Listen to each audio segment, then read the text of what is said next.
Huku watu tu wanapenda kukula. Si mnyamaze. Sio ianze. Napenda kula vako. Nonsense.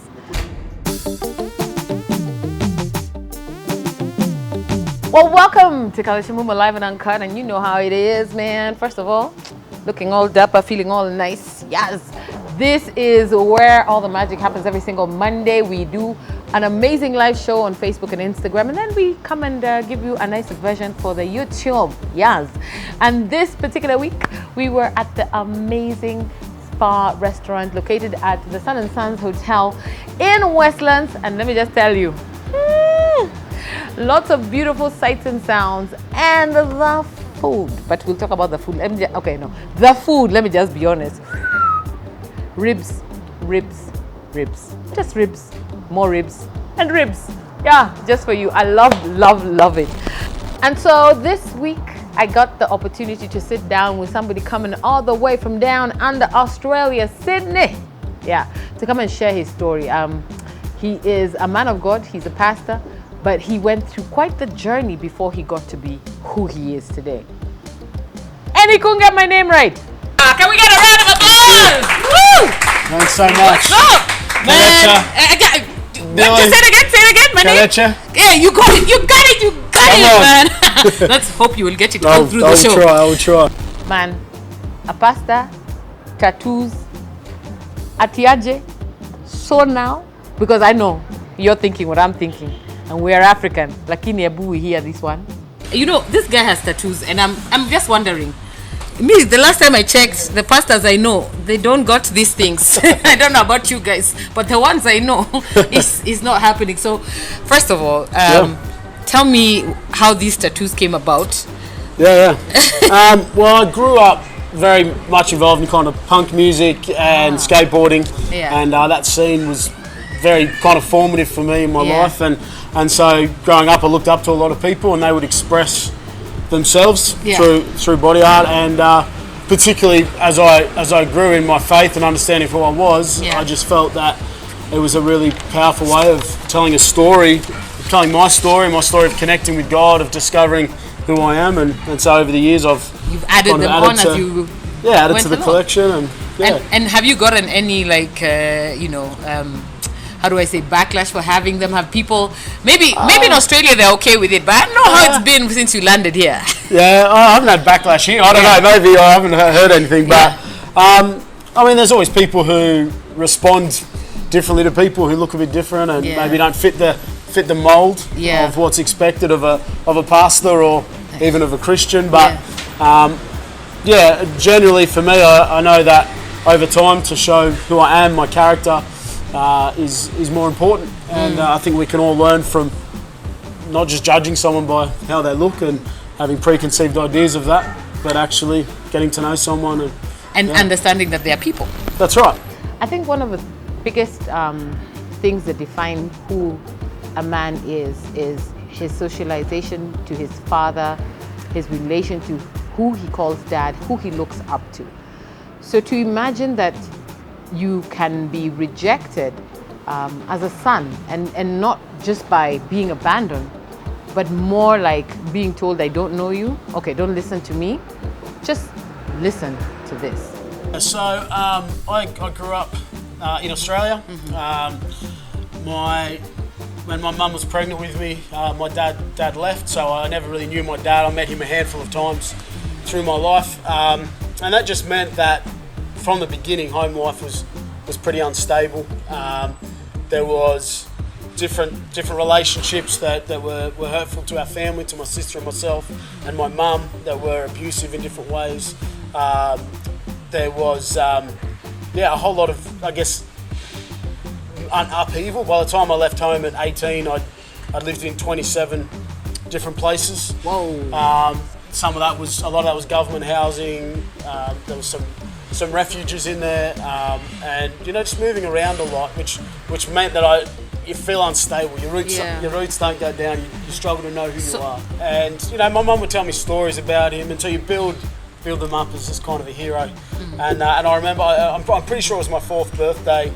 I kind of have a pretty good idea of what happened when, because it's where I lived, because I lived so many places. I can remember the house kind of remember my age, but my mum said that he was going to come for my birthday, come and visit us, which was obviously really exciting. Yeah, because this is the first time you'd get to see him. Yes. Yeah.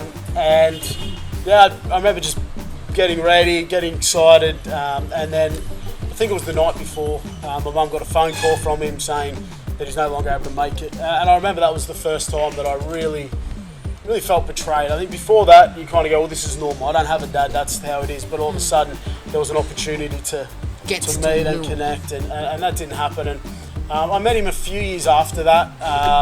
He did come and visit us.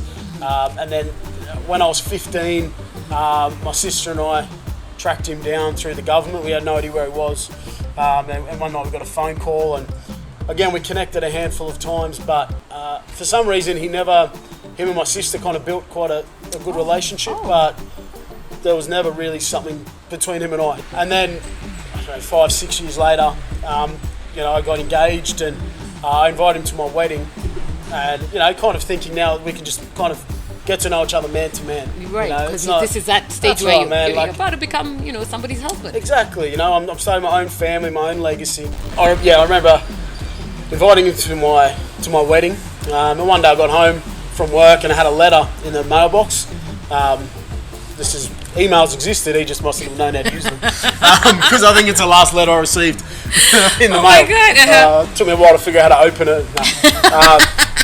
But there was a 2-page letter, but there's one line that always stands out for me. And I don't know what I did with the letter, I think I just threw it away. But there was a line where he said, if I came to your wedding, it would be out of obligation, not affection. Whoa. And even talking about it now, like I get emotional because words just have this habit of sticking with us, and that at 20, what was I, 23, 22, 23 at that point, it was really it was a loss of realising I would probably never have that relationship, and so I didn't speak to him for I think 4 years. And then I got a phone call saying that he was very sick and dying, and I didn't want to go see him. I decided I wasn't going to go to the funeral. You were like, you're done. Yeah, and then my sister rang me and obviously really wanted to go see him, and so the first step was really about my sister, supporting her, and then realising as I've grown in my faith, what does it mean to reflect Jesus to someone? Yeah. When Jesus hung on the cross, as the nails were being driven into his hands, he said, forgive them for they don't know what they're doing. And up until he took his last breath, I was expecting to have it. Yeah. I was thinking, surely I'm gonna get that. But right. I was actually out downstairs when he did pass away, and the grief was a funny thing, because it wasn't, when someone close to you passes away, the grief is the loss of someone who you see and who you love and who has been a big part of your life. For me, the grief was the loss of any hope of having a relationship with my father, of ever hearing him say, I love you, or I'm proud of you, or you're my son, and So for me, that was the death that I grieved.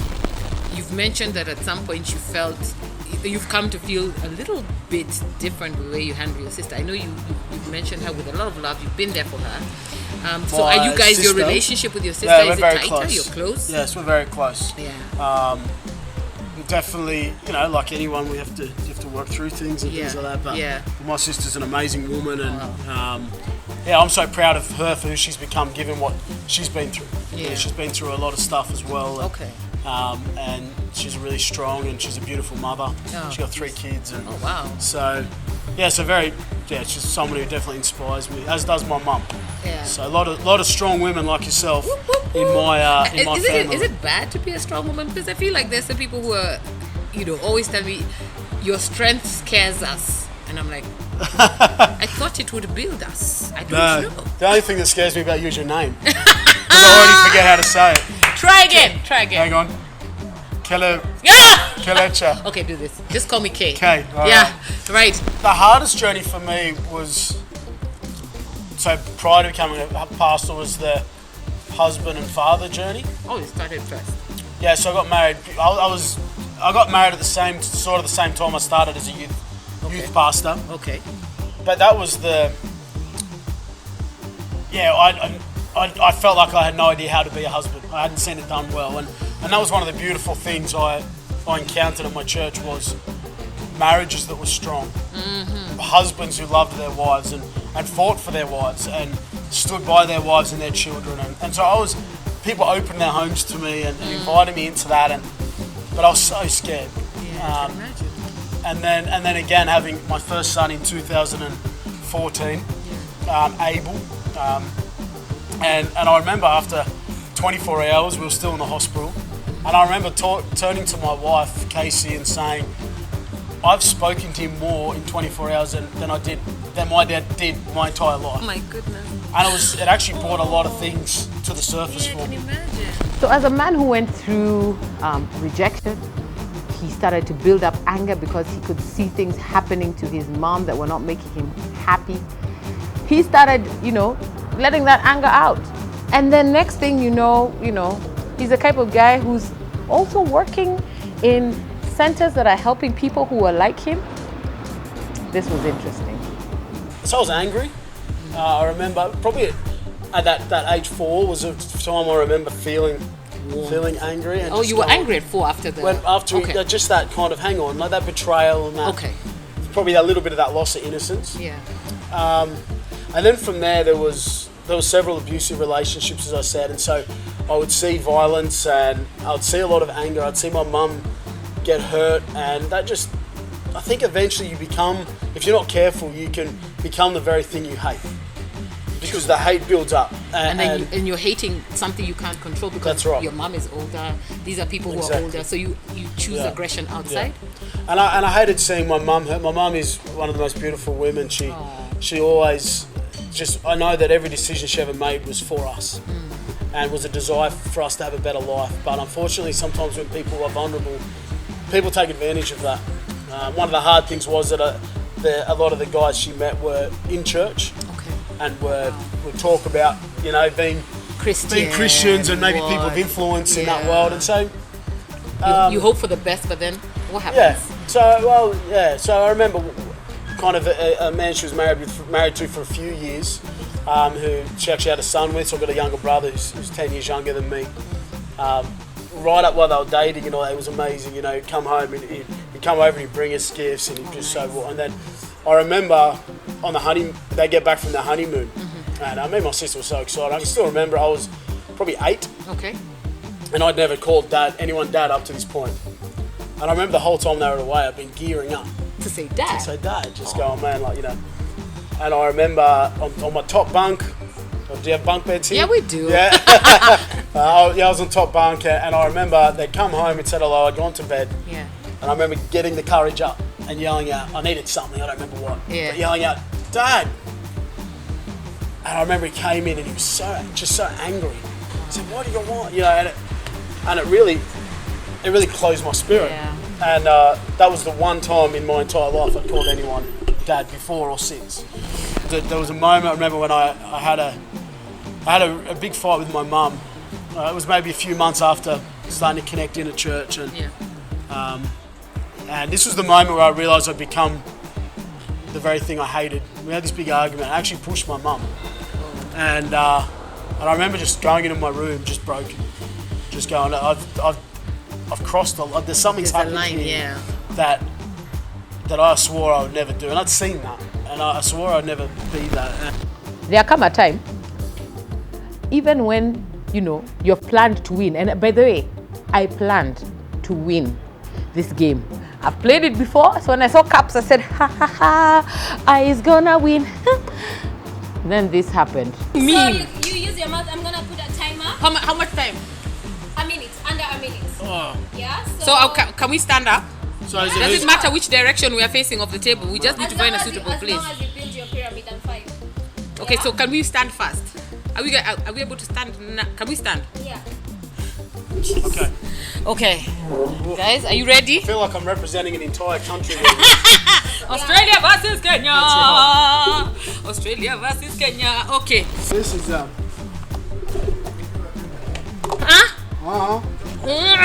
Just wait fast. 1, 2, 3, 4, 5, 6. Aussie, Aussie, Aussie. Oh my God. Time is running out. Okay.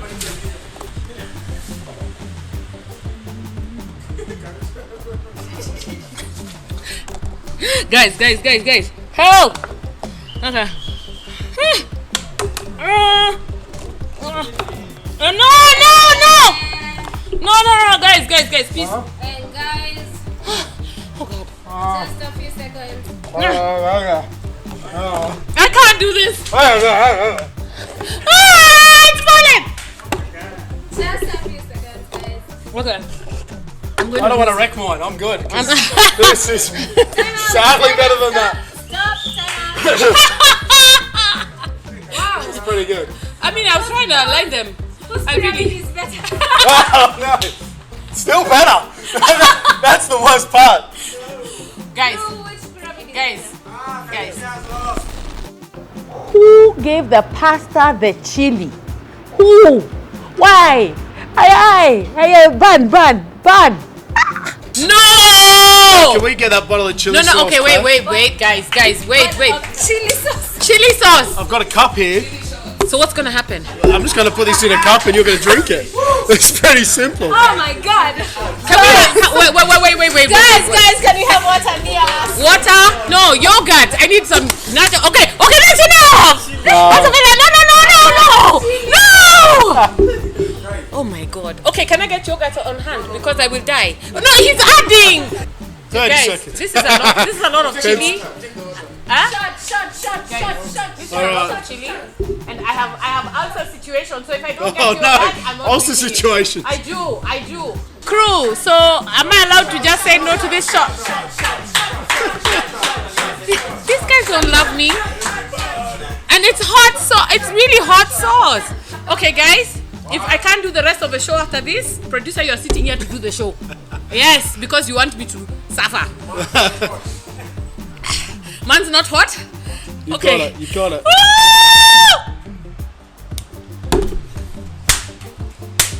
3, 4, 5, 6, 7, 8. There you No, go. water! Don't take chili. That's why they did that. I don't take chili. Okay. Cut.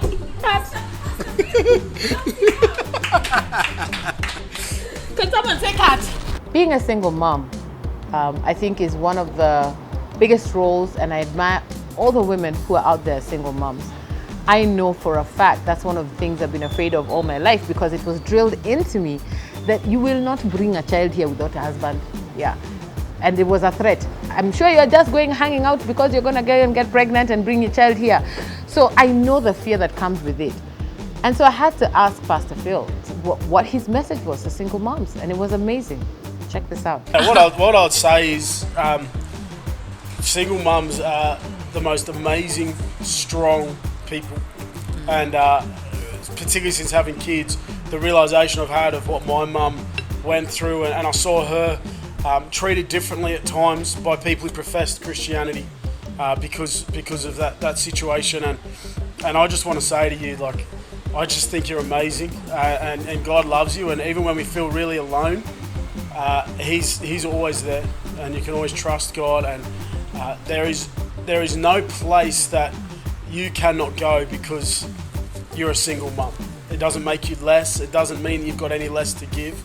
And I just, on behalf of your children, they might be really young right now, but having grown up with an amazing woman, an amazing single mum, I just want to say thank you, because you're building something.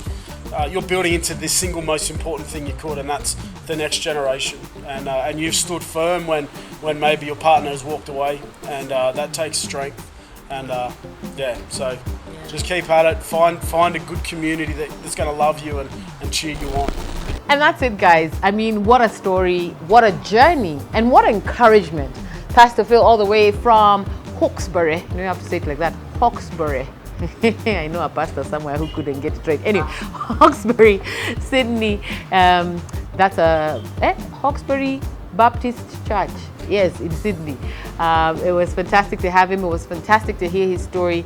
And more of those stories are what we are looking at, sharing with you. Things that can make you better, things that can uplift you and give you some hope somewhere as you go along in your day-to-day life. So, if you really want to keep at this, you know what you need to do. Click on that subscribe button right now. Make sure that you are enjoying and not missing out any of those moments, because we will keep doing this Kalekye Mumo Live Uncut every single Monday, 3 p.m. We go live on Facebook and Instagram, and we have fun while we do it. So where you gonna be? Right here with us. Mwah.